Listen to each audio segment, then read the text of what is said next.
Hello. So, today I thought I'd do a little video about intrusive thoughts and how they affect us on day-to-day lives. I have struggled with intrusive thoughts since I was a young boy. It would be anything from I'd be in a car and I would constantly get thoughts to open the door while the car was going along. And it became so overwhelming that I think I had to lock the door every time I got in the car so that it wouldn't open. Not just that, it was also sort of mortality and stuff. I go to bed and I'd be crying most of the night because I'd be terrified of my parents dying, or I would question I'd get these constant thoughts in my head about life and the dark side of life, and why are we doing anything if we're eventually going to die and I'm going to be alone. It's always the thought of being alone is very prominent all the time in intrusive thoughts for me. But there was something I picked up in Kenwood, which is NATs, which is negative automatic thoughts. And basically, these are when you get your intrusive thoughts, and what you do is you flag it. You put like a red label on it in your mind, so you know it's an intrusive thought. So when it comes back again, you subconsciously have this flag on it to let you know, okay, that's not a real thought, that's something to do with intrusive thoughts. That is an intrusive thought. I know that's an intrusive thought. So it can still be in my head, but I don't have to acknowledge it to the degree that I was before, where I was questioning it, going, why am I thinking about this? It must mean something if I'm thinking about it. When most of the time it's not at all. You know, intrusive thoughts, that's the thing.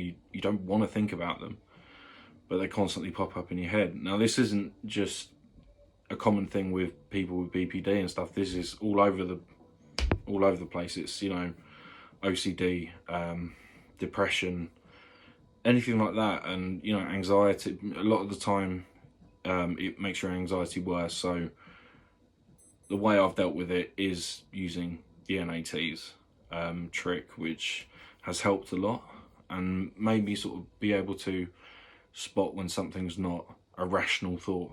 It is something that not that I shouldn't be thinking of, but I don't want to be thinking of, and it's an intrusive thought, so label it red.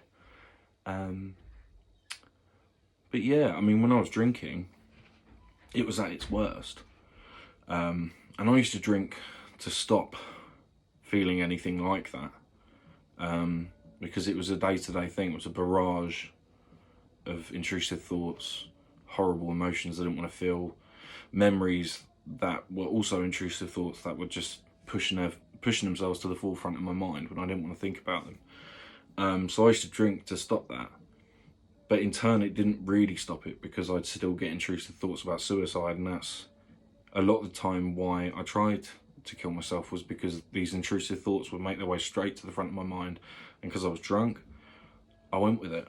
And it's crazy to think about now, but, you know, like, I still suffer with it on a day-to-day basis. So it never really goes, but you can learn to understand it, and it's a lot